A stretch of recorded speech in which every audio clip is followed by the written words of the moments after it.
Hello बच्चों, कैसे हैं आप सब। Welcome to my channel origin to infinity, जहां आप मेरे साथ यानी खुशी मैम के साथ मैथ्स पढ़ेंगे और अपने मुश्किल कॉन्सेप्ट्स को क्लियर करेंगे।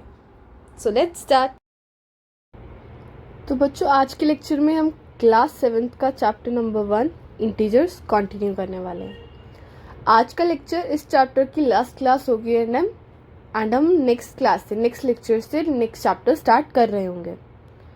तो बच्चों शुरू करते हैं। फर्स्ट टॉपिक है डिवीजन ऑफ इंटीजर्स। तो कुछ रैंडम नंबर्स ले लेते हैं, जैसे कि 8 डिवाइडेड बाय 4। अब आप इसको फ्रैक्शन फॉर्म में लिखना चाहेंगे तो जो डिवाइजर है, जो डिवाइड कर रहा है, वो आता है डिनोमिनेटर में, और जो डिवाइड हो रहा है वो आता है न्यूमिरेटर में। ठीक है। अब जब आप इसको डिवाइड करेंगे, जो डिवाइड कर रहा है बाहर और जो डिवाइड हो रहा है अंदर, इट्स 2। ठीक है, आंसर क्या आ गया? 2 आ गया। ठीक है। तो अब इसके इंटीजर से रिलेटेड क्या रूल्स है, साइन रिलेटेड रूल्स क्या, हम वो पढ़ेंगे। ठीक है।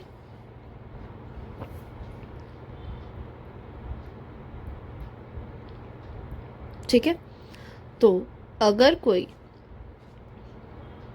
दोनों पॉजिटिव इंटीजर्स हैं हमारे, वो दोनों को डिवाइड कर रहे हैं हम, तो a बाय बी लिखा जा सकता है। तो आंसर कैसा आ रहा है हमारा? पॉजिटिव में ही आ रहा है। तो जब दो पॉजिटिव इंटीजर्स को डिवाइड करा जाएगा तो आंसर पॉजिटिव ही आने वाला है। फॉर एग्जाम्पल ये वाला लिया हमने 8 और 4 दोनों पॉजिटिव इंटीजर्स थे, और जब हमने डिवाइड करा आंसर भी हमें क्या ऑब्टेन हुआ? Positive integer. अच्छा, नेक्स्ट, अगर हमारे दोनों माइनस के हों तो क्या होगा? जैसे कि minus A divided by minus B.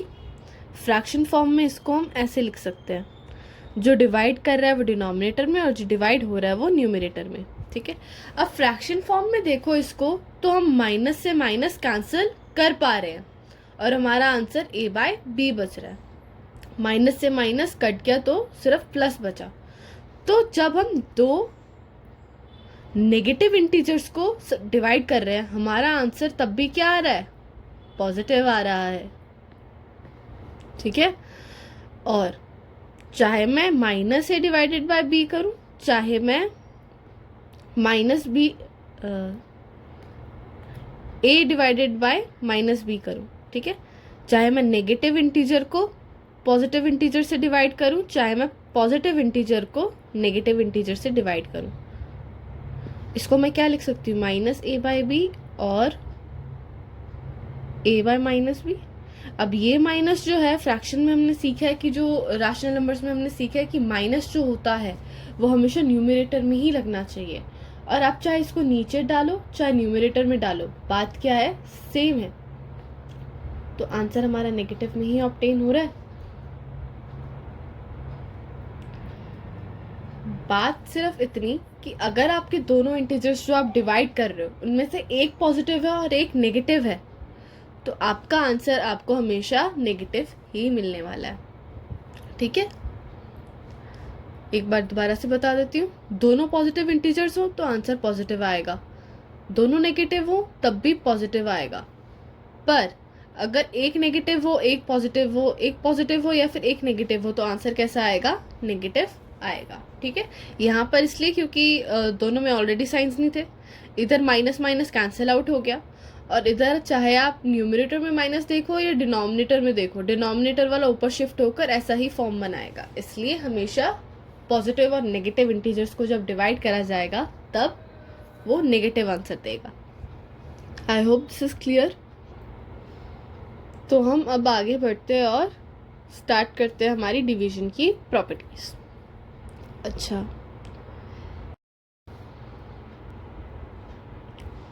Closure property.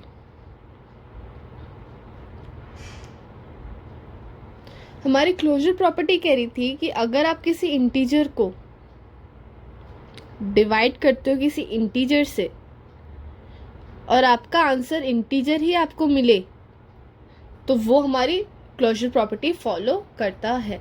अच्छा, एग्जाम्पल लेकर देखते हैं। -1 डिवाइडेड बाई 2, आंसर क्या आया? -1/2, क्योंकि एक दूसरे को कैंसिल तो कर नहीं सकते, तो यही इसी नंबर में रह जाएगा।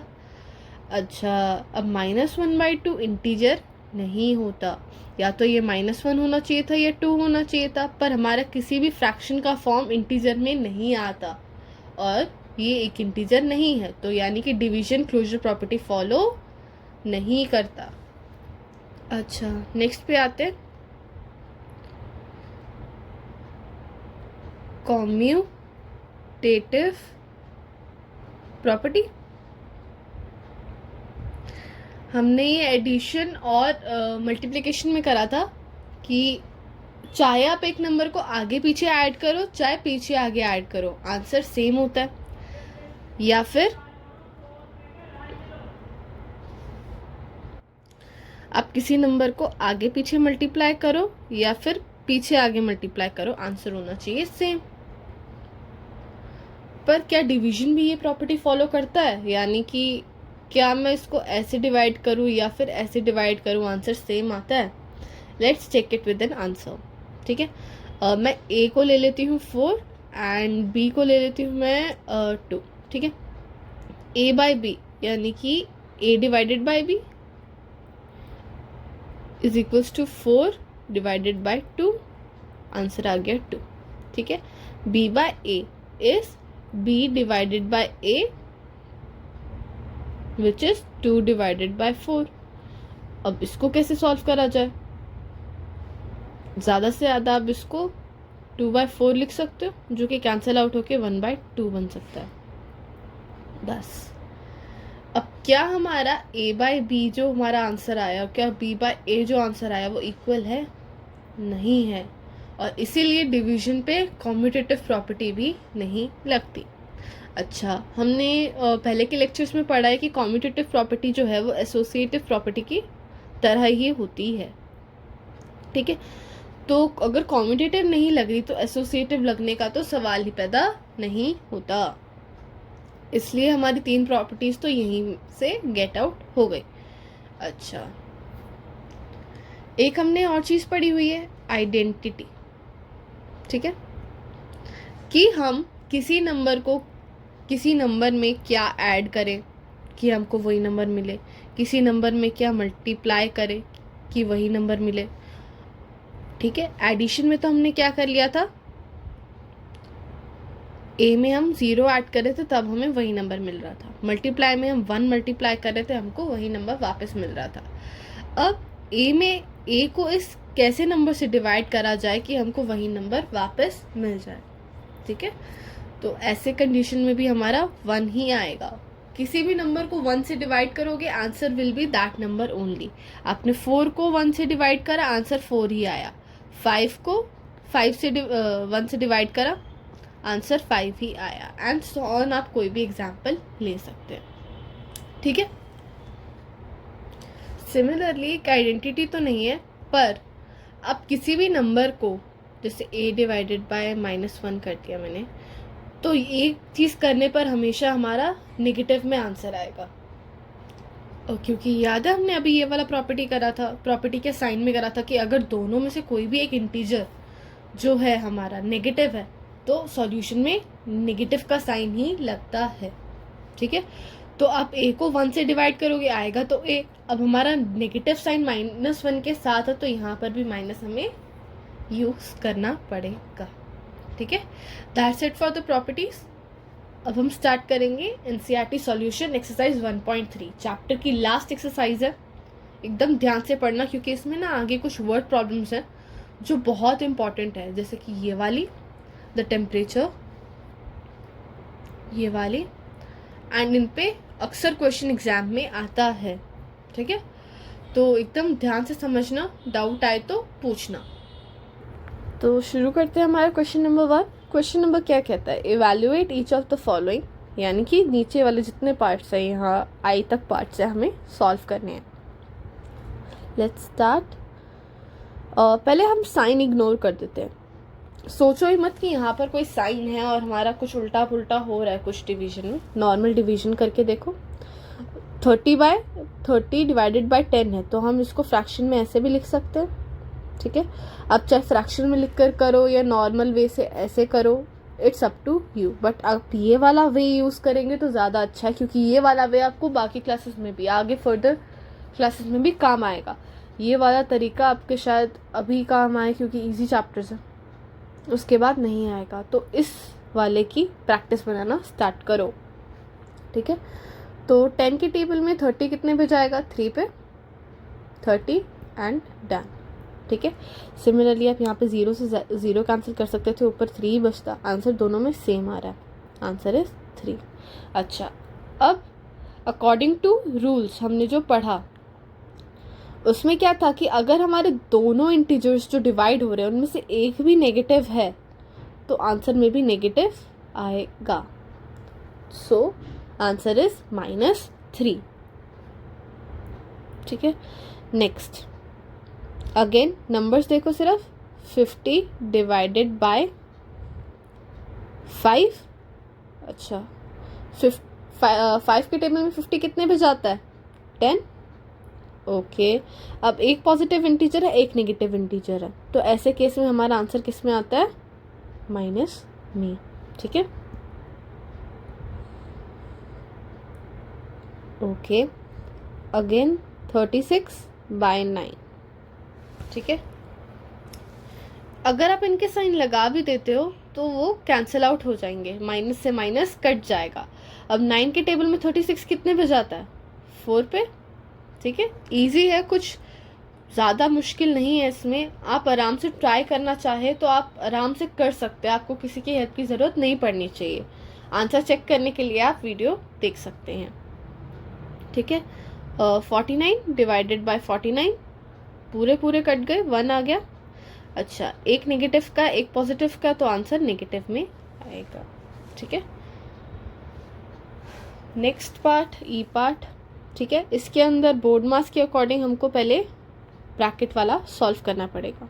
सो 13 डिवाइडेड बाय -2 + 1, अपोजिट साइंस है। एडिशन में हमने सीखा था कि अगर अपोजिट साइंस होते हैं तो हम नंबर्स को चाहे बीच में प्लस लगाओ, we have to subtract those 2 numbers. तो 2 में से 1 गया, 1 आया।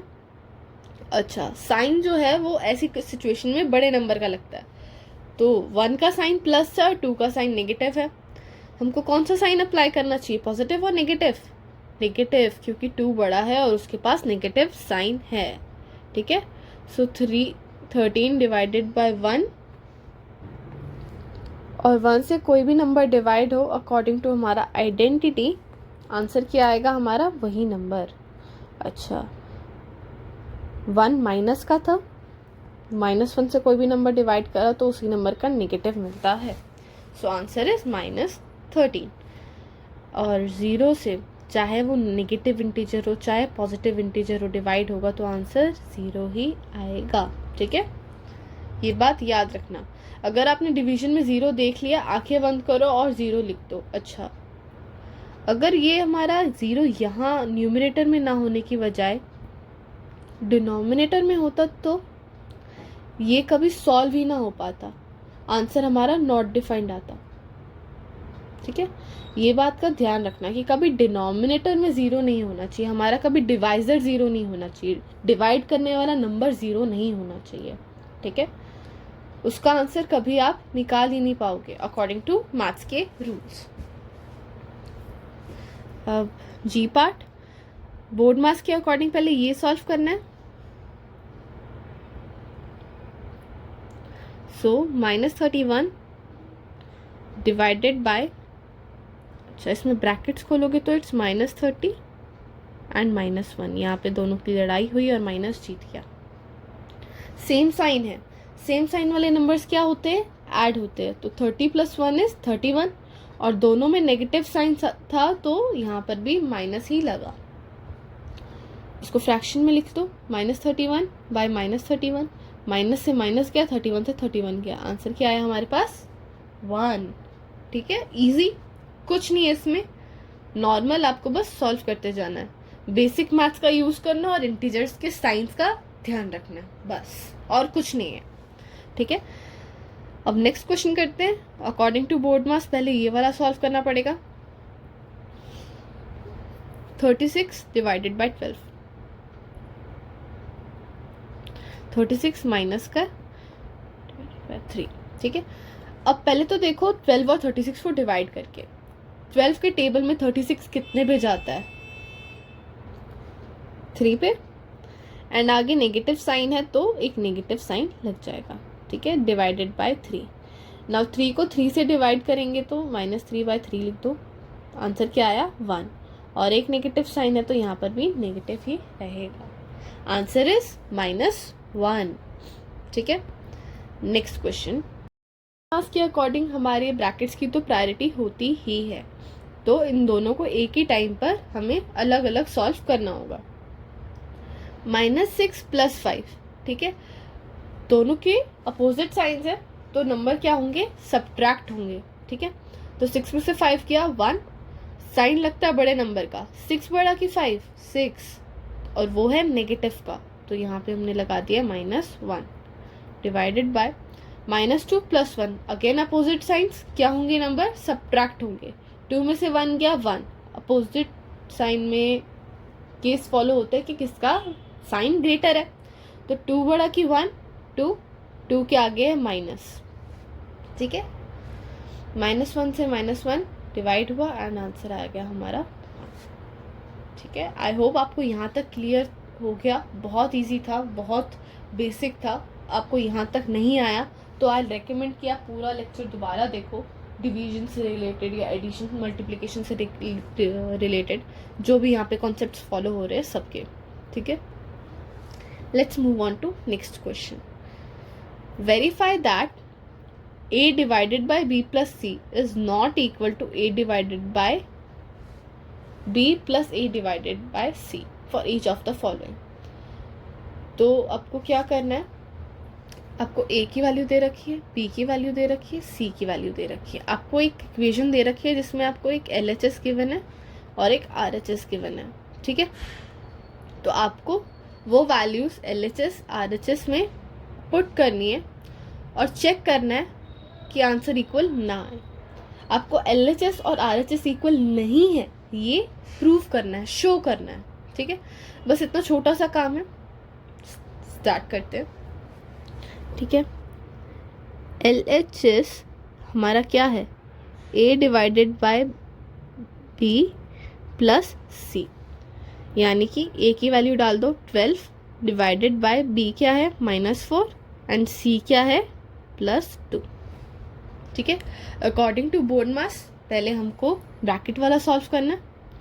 सो -4 + 2 अपोजिट साइंस है तो क्या होगा? बजाय बीच में प्लस है हम इनको सब्ट्रैक्ट ही करने वाले हैं. 4 में से 2 गया, इट्स 2. ठीक है. एंड बड़े नंबर का साइन लगता है 4 इज ग्रेटर देन इसके आगे माइनस लगेगा. ओके. सो अब आप इसको फ्रैक्शन में भी लिख सकते हैं. 2 के टेबल में 12 जाता है 6 पे एंड हमारा एक भी इंटीजर अगर नेगेटिव हो तो आंसर हमारा नेगेटिव में आता है. ये तो हमारा हो गया LHS. Now RHS. A divided by B plus A divided by C. Values put कर दो. A की जगह 12, B की जगह -4. ठीक है. और बीच में प्लस, देन A की जगह अगेन 12 एंड C की जगह क्या? 2. ओके. So 12 divided by 4. 12 जो है 4 के टेबल में कितने पे जाता है? इट्स 3. एंड दोनों में से एक इंटीजर नेगेटिव का है तो वही लगेगा. प्लस 12 जो है वो 2 के टेबल में कितने पे जाता है? 6. अब यहाँ पे -3 + 6 हुआ. अब अपोजिट साइन है तो नंबर्स क्या होंगे? सब्ट्रैक्ट होंगे. ठीक है. तो 6 में से 3 गया, इट्स 3. एंड जो साइन है वो ग्रेटर वैल्यू का लगता है तो 3 बड़ा कि 6 पॉजिटिव का ही रहेगा. ये है आपका final answer. B part similar तरीके से होगा जब जैसे कि यहाँ पे जो LHS का आंसर है और RHS का आंसर मैच नहीं कर रहा. Hence LHS is not equal to RHS, और यही हमको वेरीफाई करना था, यही हमको चेक करना था, इसलिए hence verified. Okay, second part भी इसी तरीके से होगा। आई होप आप ये सॉल्व कर पाएँ, बहुत इजी तरीका है। और यहाँ पर तो देखिए जो डिवाइड करने वाली चीज़ें हैं वही 1 हो रही हैं, तो ये तो इवन फर्स्ट पार्ट से भी इजी होने वाला है। तो खुद ट्राई करना, नहीं होगा तब पूछना, ठीक है। Let's move on to next question. Okay, तो 369 को ऐसे किस नंबर से डिवाइड करा जाए कि हमको वही नंबर 369 ही वापस मिल जाए। प्रॉपर्टीज़ में हमने पढ़ा आइडेंटिटी, कि हम किस नंबर को किस नंबर से डिवाइड करें कि हमको वही नंबर वापस मिल जाए। It was 1, so answer is 1। Okay, अब -75 को ऐसे किस नंबर से डिवाइड करा जाए कि हमें -1 मिल जाए। तो इग्नोरिंग द साइन, आप मुझे बस इतना सोचो और कमेंट भी कर सकते हैं कि 75 को किस नंबर से डिवाइड करा जाए कि 1 मिले। तो जब हम एक नंबर को उसी नंबर से डिवाइड करते होते हैं ना,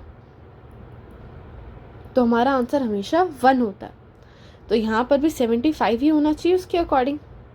अच्छा, अब साइंस को देखें तो एक नेगेटिव है एक पॉजिटिव है, तभी आंसर नेगेटिव हो सकता है। अगर मैं दोनों नेगेटिव रख देती तो मेरा आंसर पॉजिटिव होता, जो कि हमको नहीं चाहिए। Hence 75 is answer for this one, ठीक है। नेक्स्ट पार्ट, -206 को 206 को किस नंबर से डिवाइड करा जाए कि आंसर 1 मिले। तो किसी नंबर को उसी नंबर से डिवाइड करने पर हमारा 1 आता है। अब यहाँ पर साइंस भी देख लो, -206 -206, माइनस से माइनस किया, 206 से 206 किया, तभी आंसर 1 आया। Hence final answer is -206। अब -87 को ऐसे कौन से नंबर से डिवाइड करा जाए कि हमारा 87 आए, ठीक है। तो नंबर अगर हमें वापस चाहिए तो ऐसे ही 1 लगाते हैं, है ना। पर यहाँ पर एक केस देखो, माइनस वाला नेगेटिव वाला इंटीजर एक इंटीजर से डिवाइड हो रहा है और आंसर मेरा प्लस में आ रहा है। तो ये कंडीशन हमारी कब फॉलो हो रही है, जब दोनों नेगेटिव क्यों तभी पॉजिटिव आता है। तो यानी कि हमने जो 1 लिखा वो भी किस चीज़ का था, पॉजिटिव, नेगेटिव, ठीक है। तो यहाँ पे क्या है, -1। ओके, देन नेक्स्ट पार्ट, -1 से ऐसा क्या नंबर डिवाइड हो कि मेरा आंसर -87 ही आए। अच्छा, 1 से कोई भी नंबर डिवाइड होता है तो वही नंबर वापस आता होता है। तो 1 से डिवाइड क्या नंबर हुआ होगा, -87 ही, तभी हमारा आंसर -87 ही आया। अभी हमने पढ़ा कि किसी नंबर को उसी नंबर से डिवाइड करा जाए तो आंसर 1 आता है, ठीक है। तो यहाँ पर 48 को 48 से डिवाइड करा गया होगा कि आंसर 1 आया। अच्छा, हमारा जो साइन है वो नेगेटिव का है, तो ऐसा तो तभी पॉसिबल है जब दोनों में से एक इंटीजर नेगेटिव हो। अच्छा, जो सेकंड वाला इंटीजर दे रखा है हमको वो तो नेगेटिव है नहीं, तो हमको जो फिल करना है वो नेगेटिव होगा।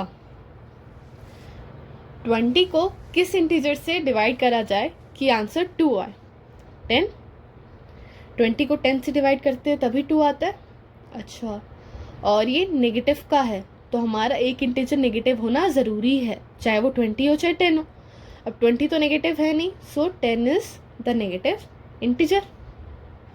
ओके, किस नंबर को 4 से डिवाइड करा जाए कि हमारा आंसर 3 आए।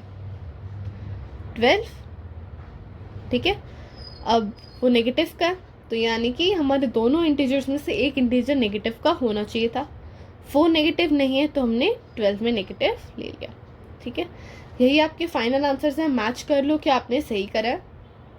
एंड फिर हम नेक्स्ट क्वेश्चन पे बढ़ते हैं। क्वेश्चन रीड करते हैं, राइट 5 पेयर्स। पेयर्स का मतलब क्या होता है, 2 नंबर्स की जोड़ी लिखनी है हमको, ठीक है,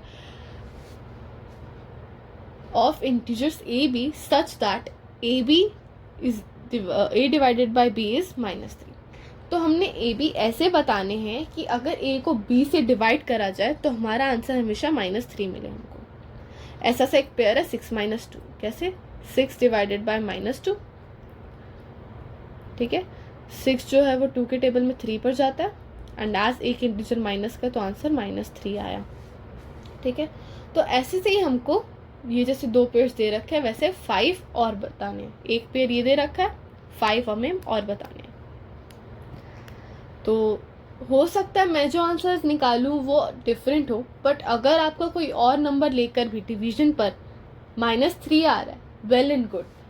इस क्वेश्चन में सबके आंसर्स डिफरेंट हो सकते हैं, सबका पॉइंट ऑफ व्यू डिफरेंट हो सकता है, सब जो नंबर यूज कर रहे हैं वो डिफरेंट हो सकता है, बिकॉज ऑब्वियसली टेबल्स जो है वो तो अनकाउंटेबल है। तो आप किसी भी टेबल का 3 वाला डिजिट उठाते हो जो 3 से मल्टीप्लाई हो रहा है, उसका आंसर तो सेम ही आएगा ना।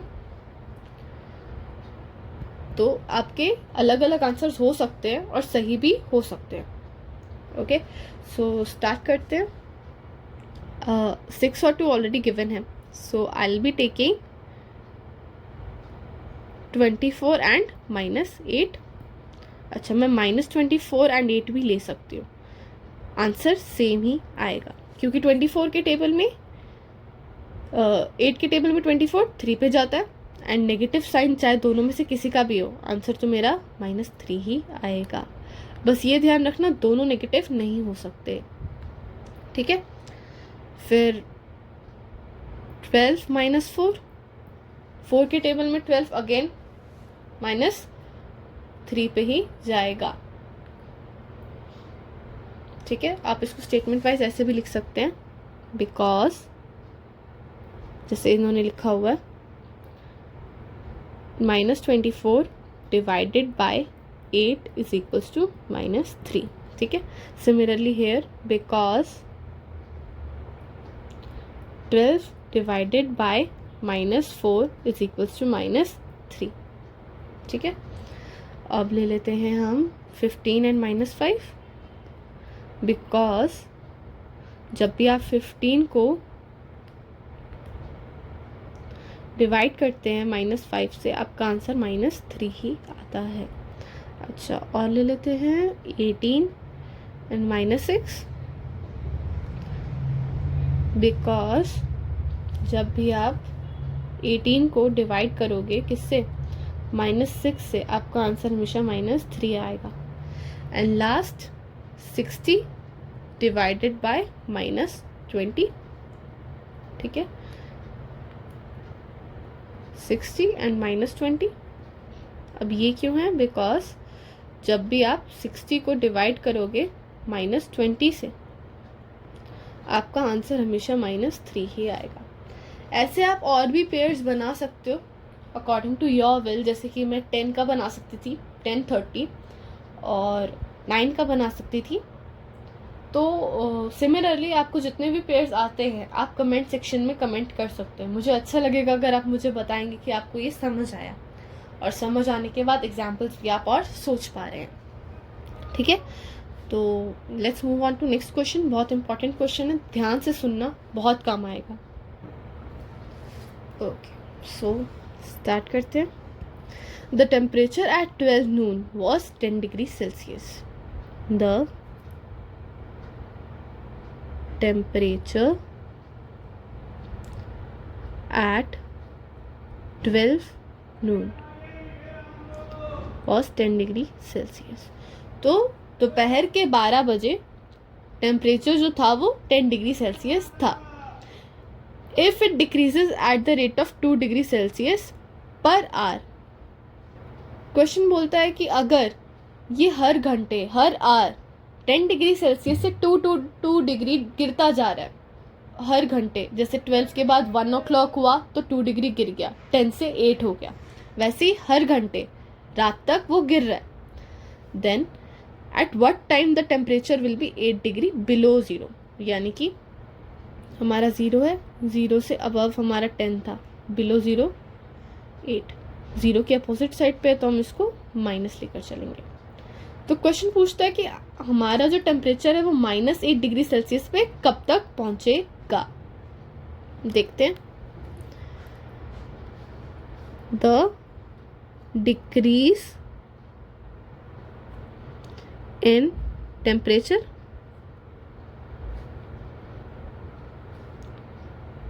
पर आवर। हर घंटे कितना गिर रहा है? -2 डिग्री सेल्सियस। तो कैलकुलेट करना स्टार्ट करते हैं एवरी आवर, ठीक है। तो टेम्परेचर एट हमें 12 नून पता है, तो अब 12 नून का मतलब क्या होता है? 12:00 PM। तो टेम्परेचर एट 1:00 PM क्या होगा? 1 डिग्री 2 डिग्री हमारा गिर चुका होगा, यानी कि 10 - 2 हुआ होगा। कितना हो गया? 1 PM पे 8 degree Celsius. Similarly temperature at 2:00 PM, 8 से अगेन 2 गिरा, 6 हो गया, 6 degree Celsius. Temperature at 3:00 PM, 6 degree से भी अब गिर गया तो 4 degree Celsius. Temperature at 4:00 PM, 4 - 2 it's 2 degree Celsius, ठीक है। Temperature at 5:00 PM, 2 - 2 0 degree Celsius. अब ऐसे करते करते आपको -8 तक पहुंचना है, ठीक है। 6 बजे कितना हो गया? 0 - 2 -2 डिग्री सेल्सियस। 7 -2 -2 -4 degree Celsius. 8 बजे -4 -2 -6 degree Celsius. And similarly 9:00 PM क्या हो गया? -6 -2 -8 डिग्री सेल्सियस। यानी कि हमारा 9 PM एट नाइट हमें -8 डिग्री सेल्सियस मिल गया। फर्स्ट पार्ट यही पूछ रहा था हमको क्वेश्चन में, दैट एट व्हाट टाइम, क्या टाइम होगा जब वो 8 डिग्री सेल्सियस बिलो 0 अचीव कर लेगा। -8 हमारा बिलो 0 है और उसने कितने टाइम पर अचीव करा? 9:00 PM। सो ये स्टेटमेंट डाल दो एक तो, at 9:00 PM the temperature will be 8 degree Celsius below 0। I hope I am clear. अब क्वेश्चन में एक सेकेंड पार्ट और है, that what would be the temperature at midnight. Midnight का मतलब क्या होता है? एक तो 12 जो 12 के दोपहर के बजते हैं तब उसको नून बोलते हैं, और जब रात के बजते हैं 12 तब उसको हम मिडनाइट बोलते हैं, ठीक है। तो हमने अभी 9 o'clock तक निकाल लिया कि -8 डिग्री सेल्सियस होगा। अब आगे 12 बजे तक, यानी कि 10 बजे 11 बजे और फिर 12 बजे का निकालना पड़ेगा हमको, ठीक है। Okay, let me find a blank page for this, ठीक है। यहाँ पे मैं कंटिन्यू कर रही हूँ। सो हमने 9 का निकाल लिया था। 9:00 AM का क्या था? -8 degree Celsius. Now temperature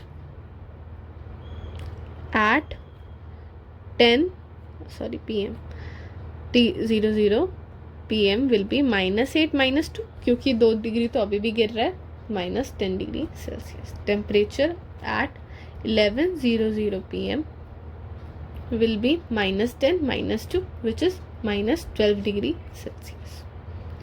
temperature at midnight, यानी कि रात के 12 बजे AM हो जाता है ना, तो -12 - 2 इज -14 डिग्री सेल्सियस। तो रात के 12 बजे the temperature eight midnight will be -14 degree Celsius. ठीक है, आई होप क्लियर हुआ होगा। यहाँ पर मैंने छोटे छोटे डैशेस डाले हैं पूरा लिखने की बजाय, बिकॉज मैं टीचर हूँ, मैं कुछ भी कर सकती हूँ। पर आप जब अपने एग्जाम में लिख रहे हैं, टेस्ट में लिख रहे हैं, जब टीचर चेक करेगी आपको ये पूरा लिखना है, temperature at 11 PM, temperature at 12 AM, सब कुछ। ठीक है, एंड ये है हमारा second part of the question. Similarly यहाँ पर भी जहाँ जहाँ मैंने डैशेस डाले हैं वहाँ पर आपको पूरा स्टेटमेंट लिखना है। स्टेटमेंट नहीं लिखेंगे मार्क्स कटेंगे। ठीक है, आई होप क्वेश्चन क्लियर हुआ हो। ये वाला क्वेश्चन समझने बच्चों को थोड़ी प्रॉब्लम होती है, और अगेन जिस क्वेश्चन में प्रॉब्लम होती है बच्चों को वही एग्जाम में आया करता है, तो आपको ये एकदम क्लियर हो जाना चाहिए। Let's move on to next question. In a class test, एक क्लास टेस्ट में +3 marks are given for every correct answer. हर सही आंसर के लिए +3 मार्क्स मिल रहे हैं, और -2 marks are given for every incorrect answer, और -2 मार्क्स मिल रहे हैं फॉर इनकरेक्ट आंसर। अगर आंसर सही हो तो +3 मिलता है, अगर आंसर गलत हो तो -2 मिलता है। And no marks for not attempting any question, और कोई मार्क नहीं मिलता जब कोई भी क्वेश्चन अटेंड ना करा हो। ठीक है, सही होगा तो +3, गलत होगा तो -2, और क्वेश्चन अटेंड ही नहीं करा तो no marks.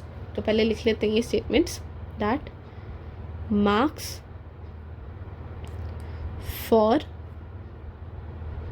Correct answer is +3।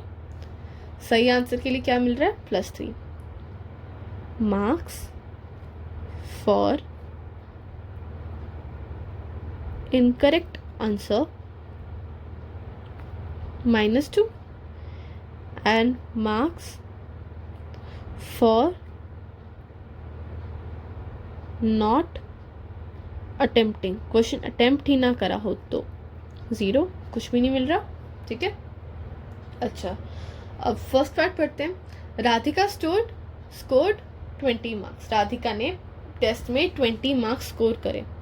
अगर उसके 12 मार्क्स का जो क्वेश्चन थे, वो 12 क्वेश्चंस जो थे वो करेक्ट थे, देन उसने कितने क्वेश्चंस गलत किए होंगे? Let's find out. ठीक है, पहली बात तो उसके करेक्ट आंसर्स कितने हैं? 12। राधिकास करेक्ट आंसर्स कितने हैं? 12। तो उस हिसाब से उसको सारे 12 क्वेश्चंस के लिए +3 मार्क्स मिलने चाहिए थे। ठीक है, तो राधिकास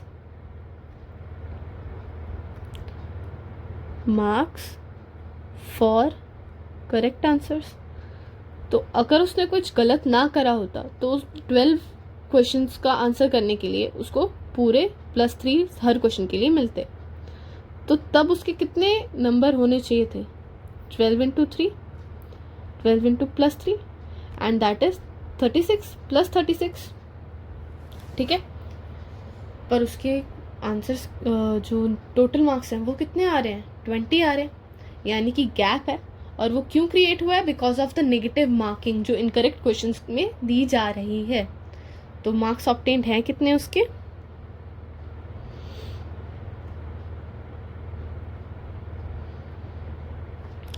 12। तो डिफरेंस कितना, सॉरी 12 तो करेक्ट आंसर्स है ना, 20। डिफरेंस कितने का क्रिएट हो रहा है? 36 - 20, 16 मार्क्स का डिफरेंस है। ठीक है, तो यानी कि ये 16 मार्क्स उसके टोटल मार्क्स में से क्या हो गए होंगे? माइनस। तो अगर हमारा हर क्वेश्चन के लिए 2 मार्क्स कट रहा है और उसके टोटल इतने मार्क्स कट चुके हैं, तो क्वेश्चंस के लिए अगर आप इस नंबर को जितने मार्क्स इनकरेक्ट में मिल रहे हैं उससे डिवाइड कर दोगे तो आपको टोटल नंबर ऑफ क्वेश्चंस मिल जाएंगे। कैसे करते हैं? क्वेश्चंस इनकरेक्ट, अब उसको इनकरेक्ट क्वेश्चंस के लिए 16 जो है उसके कट गए, 16 जो उसके माइनस हो गए। सो 16 डिवाइडेड बाय कितने मार्क्स कट रहे हैं? 2 पे। इनकरेक्ट क्वेश्चन पे 2 मार्क्स कट रहे हैं। सो 8 आंसर आया, यानी कि उसके कितने क्वेश्चंस गलत हैं? 8 क्वेश्चंस गलत हैं। तो आप उसको स्टेटमेंट डाल के लिख सकते हैं that Radhika got 8 questions incorrect. Step by step दोबारा देख लो, हमने क्या करा, उसके करेक्ट क्वेश्चंस हमको पता था कितने थे, तो उनके अकॉर्डिंग उसके मार्क्स जितने होने चाहिए थे हमने वो कैलकुलेट करा। कैसे? जो करेक्ट आंसर पे मार्क्स मिल रहे थे उससे मल्टीप्लाई करके। ठीक है, फिर हमने देखा कि उसको मार्क्स तो जितने मार्क्स मिलने चाहिए थे उनसे कम मिले हुए हैं, तो डिफरेंस कितने का आ रहा है हमने वो कैलकुलेट करा, विच वॉज 16। फिर 16 को हमने जितना इनकरेक्ट आंसर के लिए मार्क मिल रहा था 2, उससे डिवाइड कर दिया।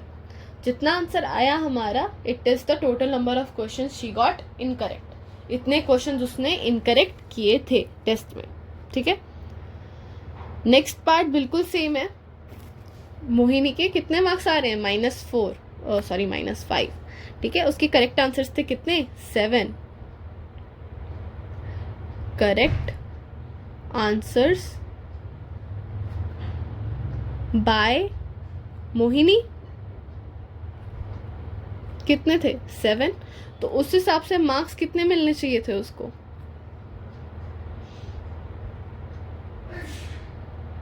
ऑन करेक्ट आंसर्स उसको करेक्ट आंसर्स पे कितने नंबर मिलने चाहिए थे?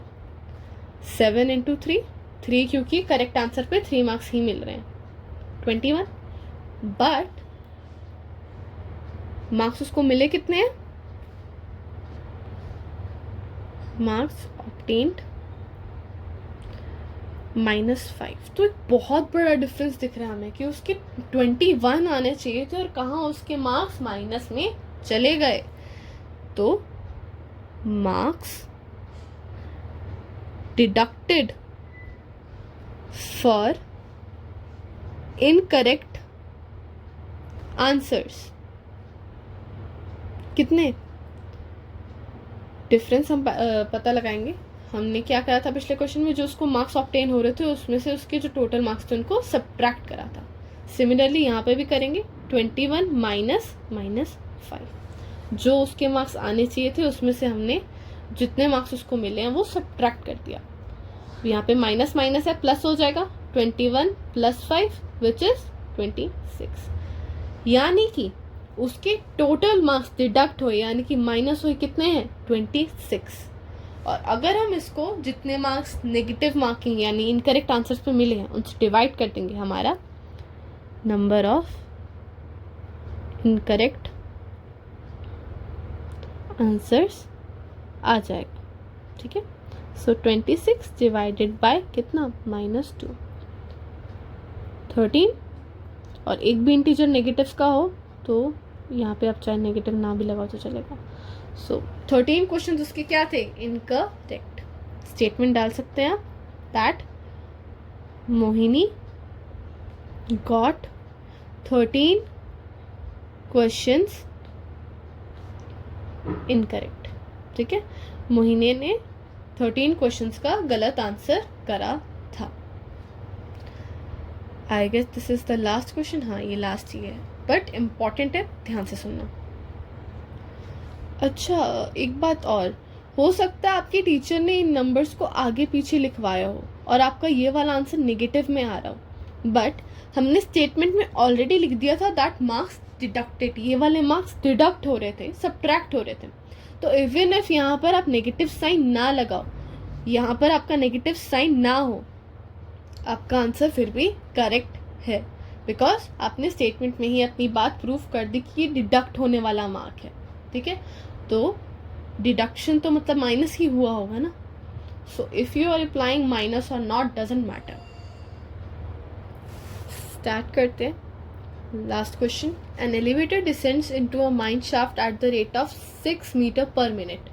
If the descent starts from 10 metre above the ground level, how long will it take to reach -350 metre. यानी कि एक माइन शाफ्ट है। माइन क्या होता है? चीज़ें, मिनरल्स वगैरह खोद कर निकालने के लिए। और सुना होगा अपने एसएसटी में, जो लोग हैं उनको ज़मीन के अंदर से खोदना पड़ता है। तो कभी कभी जो ये पॉइंट है, स्पॉट है, वो ग्राउंड लेवल यानी कि आपकी ज़मीन से काफ़ी नीचे होता है। तो ठीक है, इसको इस पॉइंट तक पहुंचने के लिए sometimes we have lift, sometimes we have shaft. ठीक है, यहाँ पे एलिवेटर है, लिफ्ट जो है वो इस शाफ्ट के थ्रू नीचे जा रही है। शाफ्ट क्या होती है? एक स्पेस होती है। ठीक है, तो वो बोल रहा है कि एक लिफ्ट है, वो ग्राउंड, ये रहा हमारा ग्राउंड को हम लेट करते हैं 0। ठीक है, तो ये जो लिफ्ट है हमारी, ये ग्राउंड से भी 10 मीटर ऊपर है। ठीक है, और उसको एक पॉइंट पे जाना है जो ग्राउंड से 350 मीटर्स अंदर है। तो हमने इसको क्या ले लिया? -350 metre as per the question. ठीक है, तो अब एक एलिवेटर को ये इस पॉइंट तक पहुंचने के लिए 10 मीटर क्रॉस करके फिर ये 350 मीटर्स कवर करने पड़ेंगे टू रीच दिस पॉइंट। तो यानी कि हमारा एलिवेटर कितना डिस्टेंस कवर कर रहा है? The distance covered by elevator. पहले उसने ये 10 मीटर करा कवर, 10 मीटर, और उसके बाद उसने ये 350 जो ग्राउंड के नीचे है वो कवर करा। ठीक है, हेंस कितना है टोटल? 350 plus 10 360 metre. ठीक है, आई होप इतना क्लियर हुआ होगा आपको। अच्छा, अब वो बोल रहा है कि इसमें से 1 मीटर वो 1 मिनट में कंप्लीट करता है। तो उसको ये 360 मीटर्स कंप्लीट करने में कितना टाइम लगेगा? ठीक है, तो सिंपल, पहले तो इतना लिख दीजिए। Okay, distance covered in 1 minute कितना है? 1 मिनट में 6 मीटर्स कवर हो रहा है। तो time taken to cover 360 metre के लिए अब क्या करेंगे? आपके पास 1 मिनट में कितना डिस्टेंस है वो है, और आपके पास, आपको इतना पता है कि वो 1 मिनट में हो रहा है, और टोटल डिस्टेंस 360 मीटर है। तो अगर आप 360 को ऐसे 6 के पार्ट्स में बांट देंगे तो आपका आंसर आ जाएगा। और बांटने का मतलब क्या है? डिवाइड करना, यानी कि 6 मीटर्स में 1 मिनट लगा, फिर अगले 6 मीटर्स में दूसरा मिनट लगा, अगले 6 मीटर्स के लिए तीसरा मिनट लगा। ऐसे करते करते आपने पूरा अपना 360 इन मिनट्स पे डिवाइड कर दिया, इन 6 पार्ट्स में डिवाइड कर दिया, 6 के पार्ट्स में। सो 360 डिवाइडेड बाय 6, बांटना यानी डिवाइड करने पर आपका आ जाएगा आंसर। सो 36 6 के टेबल में जाता है 6 पे, एंड यहाँ पर आपका 0, 60 मिनट्स। एंड 60 मिनट्स जो होते हैं हमारे 1 घंटे में भी होते हैं, तो हम इसको 1 आवर भी कह सकते हैं। अगर आप इसको 60 मिनट्स पे भी छोड़ते हैं देन आपका आंसर तब भी सही है, you no need to change it. ठीक है, सो द एलिवेटर